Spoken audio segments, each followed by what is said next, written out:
Shalom, Bapak Ibu dan Saudara-saudari yang dikasihi Tuhan. Kiranya Tuhan Sang Pengasih itu boleh memberkati kita sekalian. Mari kita berdoa. Bapa, sungguh kami bersyukur untuk segala kebaikan yang boleh kami terima, untuk kehidupan dan iman yang boleh kami miliki hari ini. Tolonglah kami juga untuk hari demi hari semakin serupa Kristus. Hanya di dalam nama Tuhan Yesus kami berdoa. Amin. Renungan kita pada hari ini terambil di dalam Lukas pasal yang ke-16, ayat 19 sampai 30. Saya akan membacakan pada kita sekalian pada ayat yang ke-31. Kata Abraham kepadanya, "Jika mereka tidak mendengarkan Musa dan para nabi, mereka juga tidak akan diyakinkan sekalipun oleh seorang yang bangkit dari antara orang mati." Di dalam Lukas yang barusan kita baca, Yesus memulai kisah ini dengan menggambarkan dua tokoh yang sangat kontras.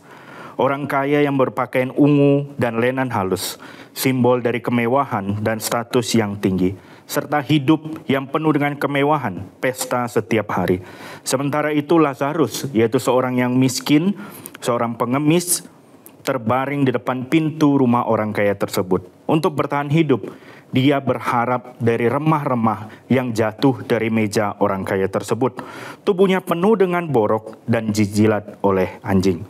Keduanya sama-sama mengalami kematian. Lazarus dibawa oleh malaikat-malaikat ke pangkuan Abraham, sedangkan orang kaya itu menderita sengsara di alam maut. Orang kaya ini meminta agar Lazarus dibangkitkan dan pergi ke rumahnya untuk memberitahukan kepada saudara-saudaranya yang masih hidup, yang masih ada di bumi, agar mereka tidak dihukum sama seperti dirinya. Kata Pak Abraham, ada pada mereka kesaksian Musa dan para nabi. Baiklah mereka mendengarkan kesaksian itu. Melalui kesaksian Musa dan para nabi, itu semua sudah cukup. Tapi terkadang manusia berpikir kalau dengan fenomena yang spektakuler, manusia dapat berubah. Tetapi firman Tuhan berkata, tidak. Walaupun ada orang mati yang datang kepada mereka, itu percuma. Ayat 31 yang baru kita baca. Kesaksian Musa dan para nabi saja mereka tidak mau percaya. Jangan harap terhadap orang mati yang dibangkitkan itu, mereka akan percaya. Renungan hari ini memberitahu kita, memberikan kita contoh yang konkret. Tahu saja tidak cukup. Ajakan untuk kita sekalian. Mari kita membaca, mendengarkan firman-Nya, bahkan meletakkan firman itu di dalam hati kita.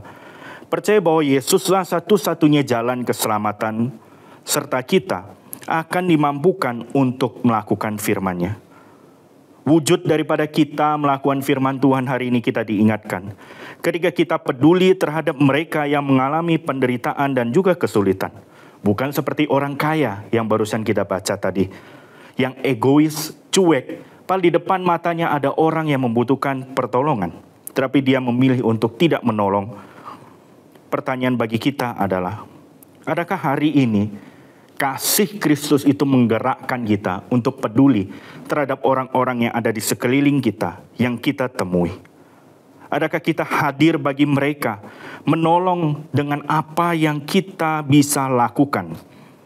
Menolong mereka yang butuh makanan, mendoakan mereka yang sedang dalam pergumulan berat, atau hadir bagi mereka yang sedang kesepian.